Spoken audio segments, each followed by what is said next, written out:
So we're kind of in a transition spot today as we go into the book of Judges. And I say transition, but it's like, when haven't we been in a transition point? You see, as we go from one Bible episode to another. But there are some that stand out, maybe a little bit larger than others, and perhaps this one is that way. Because as we ended the class on Wednesday night, we see the children of Israel as they were assembled at Shechem, and they're in chapter 24 of Joshua. And there's like a review of their history, which has happened now how many times? It's kind of a repeated theme that keeps coming up. And I know there's purpose and reason for that. They were reminded that God's promises were sure. And this was something that they could see because they had experienced it time and again from Egypt and beyond. But I suppose all of us need some reminders of those things sometimes.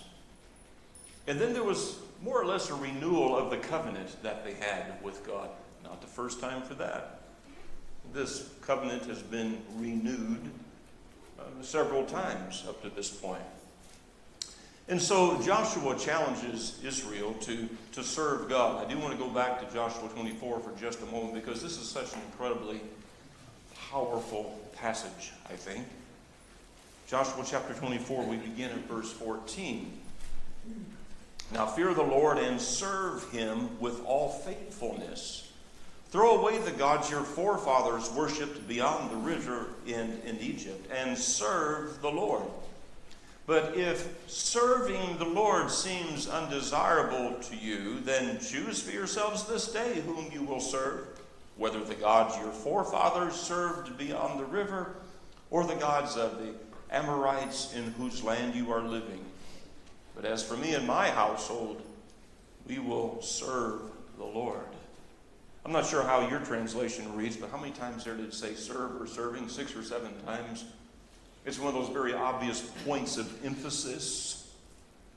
And even the distinction that Joshua makes that we can serve God, we can serve him, Jehovah God, or you can serve the gods that are around you. There's an important distinction being made. And even application that we would make. Understanding that there are many things that really act as gods. We serve them as gods around us. I hope we can see that point and understand the warning here, even that Joshua was given. And the encouragement, or even we might say the challenge that he's giving to Israel to serve the Lord. And he's literally asking the question, who will you serve? Well, they promised to serve God. Verses 19 and following there. In some pretty bold ways, they say, far be it from us to forsake the Lord to serve other gods. Far be it from them. Maybe not too far. They've already demonstrated. They've already demonstrated the fact that very easily and quickly they can turn to other gods and serve them. Joshua knows the propensity of these people to forget Jehovah God. And now he's about to be with them no more. And so that's why he's emphasizing these warnings right here. Joshua, in a very strong way, he says in verse 19, you're not able to serve the Lord. He is a holy God. He is a jealous God. He will not forgive your rebellion and sins. If you forsake the Lord and serve foreign gods, he will turn and bring disaster on you and make an end of you after he has been so good to you. And the people again say, no, we will serve the Lord. I wish they would just remember that. And think about how different this story would be in the chapters that come if, in fact, they remembered to serve the Lord. So there's the promise. But as they say, promises come cheap, don't they? It's easy to make promises. It's something else to really uphold promises. So the account in the latter part of the chapter, the account surrounding the days of Joshua, here as his life comes to an end, Joshua is It died and he's buried. Verse 31 says, Israel served the Lord throughout the lifetime of Joshua and of the elders who outlived him and who had experienced everything that the Lord had done for Israel. So there's this period of time where, in fact, Israel is faithful to God. But it almost just has this feel to it that while Joshua was living, while the elders were living, they were faithful. But it's almost like we know what's coming next, don't we? So in the latter part of the chapter as well, just mention again about Joseph. Joseph's bones were buried at Shechem. Well, there's a lot of things that happened here. And Joseph, as you recall, before he died, take my bones back, and as promised back in Genesis chapter 50, here they bring his bones here. The last verse, Eleazar, the son of Aaron, died and was buried at Gibeah. Moses is gone. Aaron is gone. Joshua is gone. Eleazar is gone. All of these very prominent leaders here of the last part of our study, all of these prominent leaders are gone. I want us to think about this for a moment. Godly leaders. And just what does that mean and what does that influence? You have to know and to notice that God has always provided leadership for his people. Doesn't matter when, doesn't matter what dispensation of time. God has always provided leadership for his people. And so we've been studying through these days of Moses and Joshua. Okay, we get that. We see these great leaders there, but now these great leaders are gone. And so this is going to be a test for Israel. It's a test to see how they will stand without the presence of these faithful men. Faith cannot be in the men who provide leadership. I think there's an important point here. And while we're not diminishing at all the leadership provided by Moses and Joshua and the high priests, Aaron and Eleazar, but our faith cannot be in great leaders.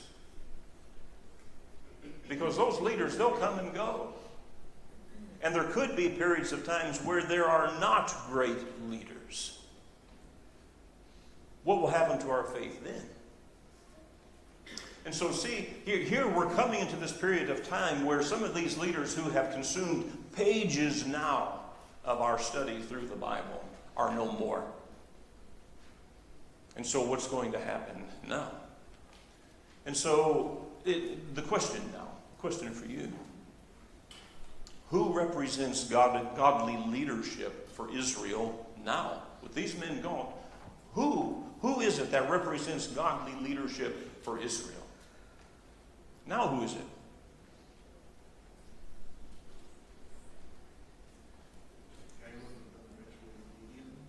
Okay, so I'm hearing Judges. Okay, well, we're going there, but we're not quite there yet. The priests. God has put priests in a position of leadership. The high priest, mediating for the people. Okay? Who else? The leaders of the different tribes. Okay, there's the leaders of the different tribes, that are in positions of leadership. All right? Joe? Yes. I think leadership, what we've seen is leadership has gone from one person, has been distributed among the various tribes. So now you're taking a more personal responsibility, individual tribe responsibility to fulfill the law of God instead of one man standing up and being a leader. That leadership has been dispensed. So we see some delegation of some leadership in that way. But see how personally responsible they are that way. Okay, right. Even in Joshua's speech in verse 15, he's saying, as for me and my house, like it's coming from Moses and Joshua, and like he's saying, of your tribes, then underneath your tribes, you have your individual families, and that's where our whole idea of patriarchs and leadership in the household matters, because again, it's moving to a personal relationship once we get into our covenant now. Our relationship with God is ours, but our fathers and our Okay, but I want to take that to the next point, the next step, which I think is the overarching one. You were right there on that. As for me and my house, we will serve the Lord. Ultimately, who is the leader of Israel? God is. And I want to, you already know that. Yes, I know. But I want to emphasize this point because of where some things are going to go. I mean, ultimately, who is the king of Israel? They don't have a king sitting on a throne like the other nations around, right? But a God, yeah, God is their king. Can we just kind of keep that in the back of our mind? That's going to become really important down the road. And so these godly leaders, these men have kind of gone the way of men. They're gone. They've died. There's still leadership provided. I think some of it too is the transition from being nomadic and a warring people into a stationary, we're in Yep. a place. They're not moving along now. Focus into the household rather than conquering and getting out of Egypt and all of that. Like that's part of this transition in general is from a leader to a household by household, tribal by tribal. It's still leaders, but in a little bit different place and different form. Just a real quick think ahead type of a thing. If we make applications today to godly leadership, speaking about the church in particular, do we see some parallels? Do we see some parallels? Well, I'm not going for a parallel. Okay. Olivia's kind of, but as chief, I'm sitting here thinking, as all of us that will be teaching these things and all in the classes, a good emphasis, especially once our kids get older, is just like as Sarah was bringing out, as when they were as a group and they were moving and they were as a group, it was a lot easier when they settled and then they spread out. Spread out. And then the earthly people around them, they were around other people. Today, it is so important. We talk about this a lot. We get our strength from coming together, Mhm. and we get our strength from during the week being with other Christians as Right. much as we can. Right. And teenagers are very, they're very busy, and then the parents get all caught up in that busy, and it's a big point of what happened when they Mm-hmm. stopped being together. So what Sandy's kind of making emphasis here is those who are teaching next quarter in the youth classes, there's some things to be said right here about leadership. Thinking about the children of Israel as they were a mass of people together who moved here and there, but they were still all together, but now spread out in the various tribes over a larger area. Leadership is now kind of positioned in a little bit different ways. But still going to thinking about the church today, and are there some parallels? I kind of think there might be. The more comfortable people get, the more complacent they get. They don't seem to follow the old way or the way the Bible teaches. They depend more on themselves and what they have rather than what God says. Which has always been a struggle for man. That's always been a struggle. It has. You look at the church today, and we see that God has put in place leadership. God has always provided leaders for his people. Nothing has changed. We see that in the church too. You're trying to move ahead, and we keep pulling you back. Yes, you do.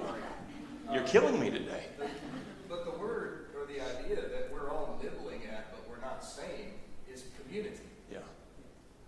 Massive people led by one person, as opposed to people spread out across several square miles in individual communities or cities, 48 of which will have a Levite priest in them that can help teach and decide and render judgment, plus the tribal leaders.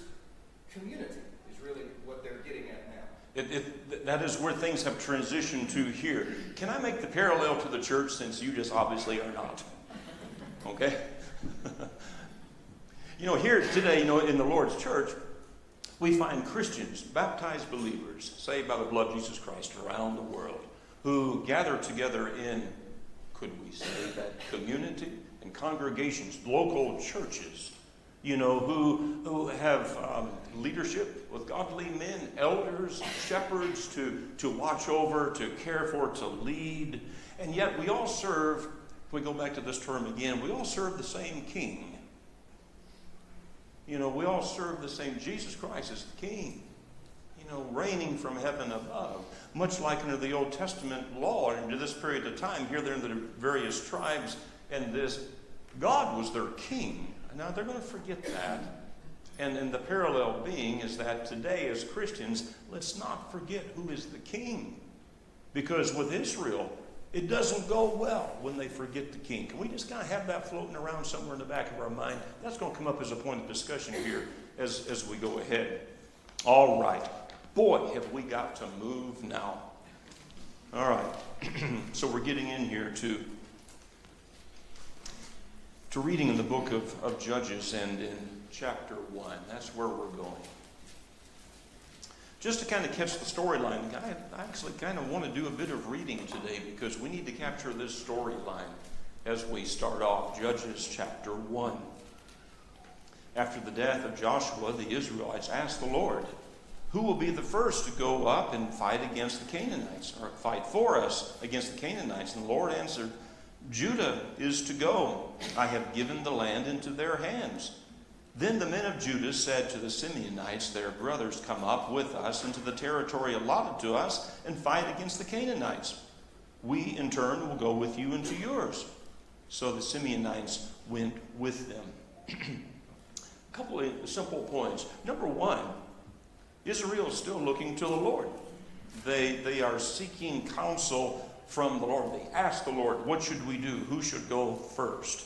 And God gave his judgment on that. Judah should go first. And let's notice that the Lord is with them. Verse 4, when Judah attacked, the Lord gave the Canaanites and the Perizzites into their hand, and they struck down 10,000 men at Bezek. It was there that they found Adoni-Bezek and fought against him, putting to rout the Canaanites and the Perizzites. Adoni-Bezek fled, but they chased him and caught him and cut off his thumbs and big toes. Then Adoni-Bezek said, 70 kings with their thumbs and big toes cut off have picked up scraps under my table. Now God has paid me back for what I did to them. They brought him to Jerusalem, and he died there. The men of Judah attacked Jerusalem also and took it. They put the city to the sword and set fire on it. So many of the major cities have already been captured. That's part of Joshua, reading through the book of Joshua. There's still a lot of the outlying places that have to be captured, some cities to be conquered. We're back here at Jerusalem, and it says that they took Jerusalem here and set it on fire, and yet we're going to see as we read forward that the city is not just totally gone, because there's still some folks living there, and seemingly it's built back.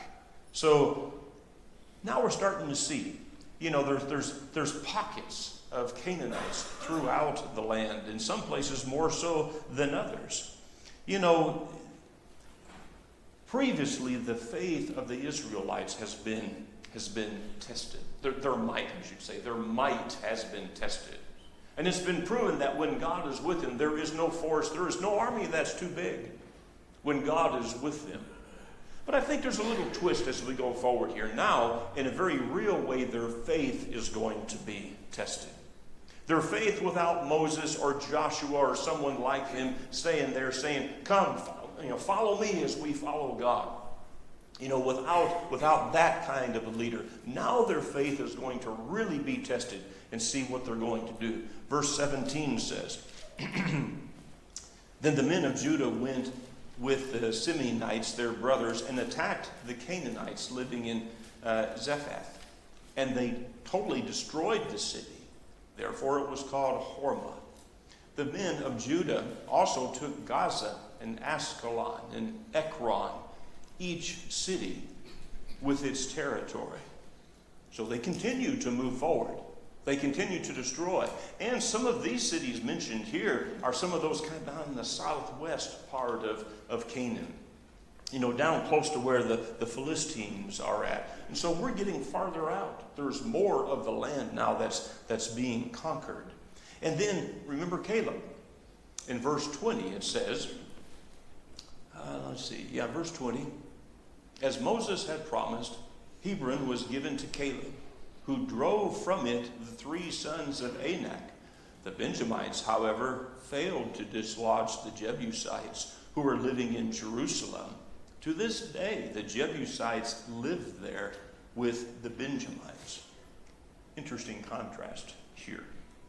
How Caleb was successful taking Hebron. And remember, that's where the big people were, the giant people were. A formidable force is what I'm thinking here. You know, what more can be said about Caleb? We have followed his faith for the last 45 plus years. We have watched his faith. And, you know, when you consider some passages here in chapter 1, I'm kind of suspecting that Judah was working with Caleb when they went in to clear out that area there. But the point being is that they were successful. And in fact, Judah at this point has been successful in the places they have gone. And we have to ask ourselves why. You know, why are they being so successful? Because the Lord is with them. The Lord is with them because they are soliciting the judgment of God on these things. And yet already now we start to see, you know, the Benjamites failed to just lodge the Jebusites living in Jerusalem. Okay? Here starts a passage where we start seeing tribe to tribe less than 100% success. Now, I think we have to take note of that. I think we need to really catch that and notice this. Verse 22. Now the house of Joseph, well, just a quick question. The house of Joseph, what is that? Half Manasseh and Ephraim, those tribes. Okay. The house of Joseph attacked Bethel, and the Lord was with them. When they sent men to spy out Bethel, formerly called Luz, the spies saw a man coming out of the city, and they said to him, "Show us how to get into the city, and we will see that you are treated well."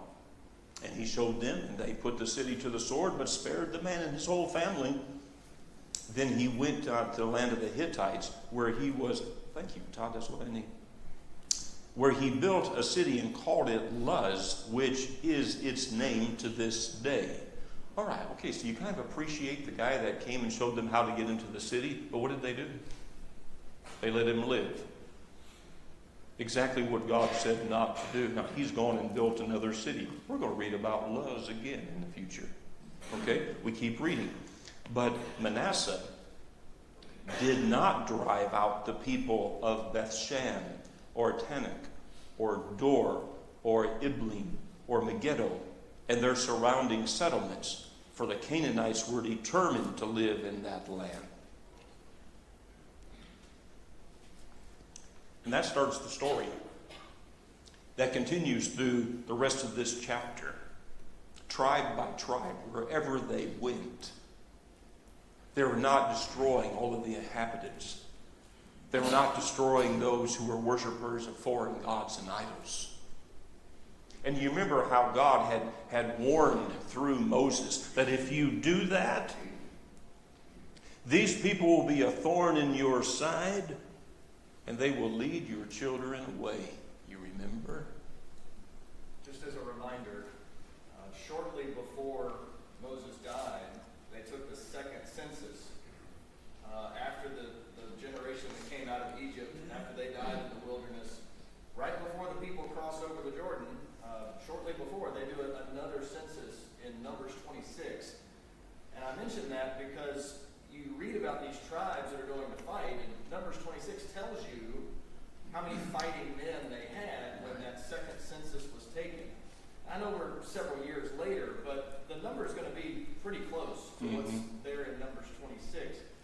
So to say this tribe could not drive out this city, when you look at the numbers that they had some pretty difficult battles, apparently.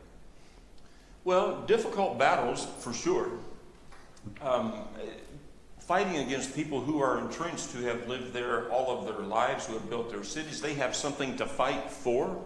They're not going to just roll over and give this up. Well, the faithlessness of the people is the issue. But it is. But there's a lot of soldiers involved in these battles. There is.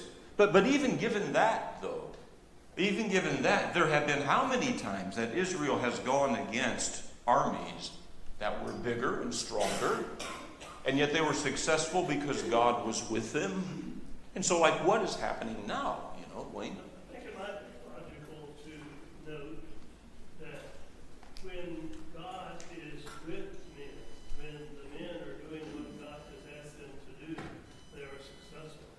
It seems to me that these instances we're talking about where they failed to do what God said to do was a condemnation, if you will, that resulted from God on them for not doing what he said to do. God has demonstrated and proven to them that when they petition him, when they go to him, when they're seeking his counsel, his advice, and that when he is with them, that they will be successful. They've been successful every time when it's been that way. And so I guess the emphasis has to be, here something has changed. So, something has changed, and now they're not as successful as they were. God hasn't changed. And so, I mean, this has to be the point that stands up. God hasn't changed. But something has happened here with the people. The problem's not God. Caleb and Judah was able to go into those areas and clear everybody out. The problem is not God. The problem is the people. And so, as these other tribes go into battle, they do not completely eliminate, the Canaanites. And so you think about that, the Canaanites living among them, and what did God say that was going to do over time? Well, we know the answer to this. The obedience is always rewarded. The disobedience is always punished. That's right. That's right. Yeah. God always, rewards obedience, and you almost could say he rewards disobedience too, but it's by punishment in the way that happens, it's a little side point. God has warned what will happen with these people living among them, the influence that will be had. And again, we can make modern day applications to that. Because Jesus will talk about the same thing. The apostles talk about the same thing. Do not be deceived. Evil company corrupts good morals. Passages like that. We are influenced by those who are around us. We can argue against that all we want to, and seemingly we have some good arguments why that's not true. But God says it is. And so whatever arguments we make, it doesn't really matter. It's not right. God says we are influenced by those who are around us. And I think it's just good for us to think on that for a moment here. Okay. Some of your thoughts? Any comments? Yes, Donna. Hey, you want to say something before? What? This only resonates with me because sometimes as congregations, we get focused and kind of follow the man that's the good leader sometimes, and not realizing that we need to follow God. And not only that, but we need to teach the kids because they're the next generation. And so many times in the congregation, if they're not taught well, that congregation's going to drift. And I've seen it happen. And that's an important thing too. And you wonder how much the Israelites, God kept telling them, teach your children, make them know. And you wonder how much they were doing that when they were in that land, and especially if they weren't driving out, if they weren't doing what God said.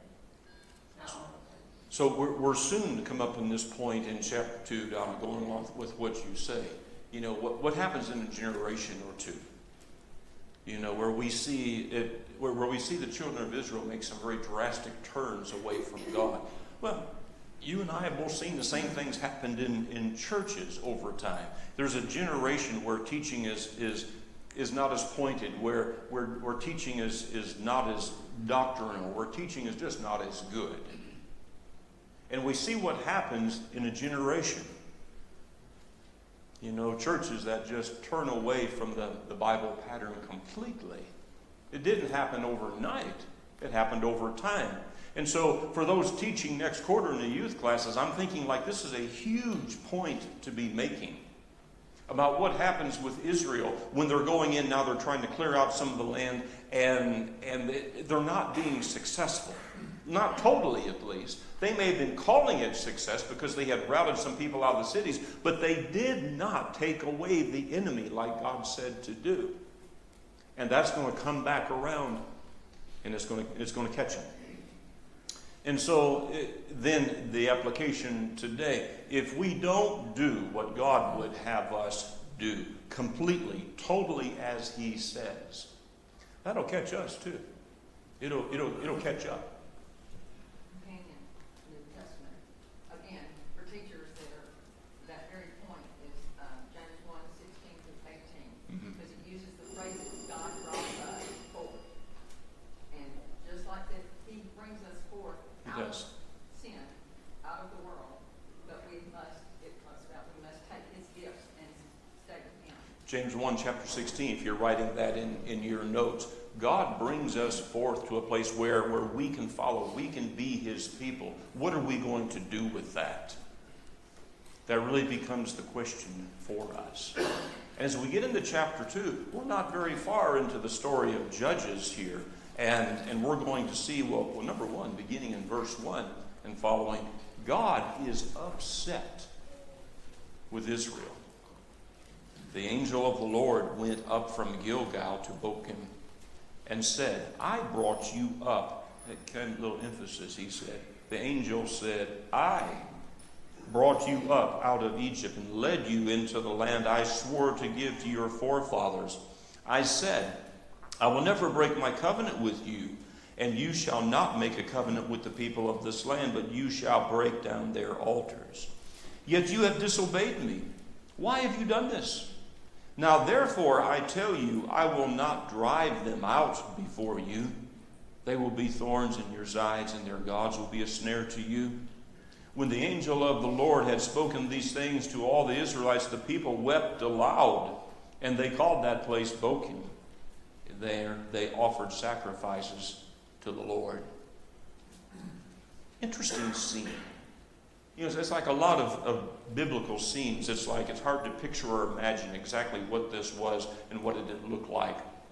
And who was this angel of the Lord? Think about this for just a moment. In fact, I'm asking, who was this angel of the Lord? What might we determine from what was just said? It could be Jesus. It's God. Who else could have said, I brought you up out of the land of Egypt? You know, it's God. We know that this is God who is saying this. He is coming and he is rendering judgment. We talked about this last lesson. Sometimes we don't want to talk about judgment. In fact, a lot of people's view of God is that He would never judge anybody. And yet, when we read the Bible, we see His judgment over and over again. God judges. We see that over and over again. And here is His judgment on the people that He has brought this far. And this is very strong and very powerful judgment. And He says, why have you done this? And I just kind of think this through a little bit, just trying to imagine how God feels after all He has done to bring them to this point. And now He's just, why have you done this? Think about that. I mean, there's been those times, parents, there's been times where with our children, where they've done something just absolutely different than what we have taught them and told them, and you just go, why did you do this? Imagine God. Imagine God now, standing before Israel. Why did you do this? And I think that's just incredibly powerful. And now they're having to deal with and face the consequences of their sin. Consequences, the inhabitants will be thorns to them. Their gods will be snares to them. You know, to them and to their children and to their children's children are going to have to face the consequences of their poor decisions and their lack of faith. Do not think that when we are struggling in faith, when we are not all that we should be, when we are not living totally as we should, and we know it, that will not have an impact on our children as though they don't see it. To draw such a conclusion as that would be totally foreign to the story that we see revealed to us in Scripture. Maybe we'll touch on some of this just a little bit more on Wednesday night as we start off. We're going forward from here on Wednesday night through chapter 3 or chapter 2 and following. Thank you so much for being here today, and thank you for speaking up.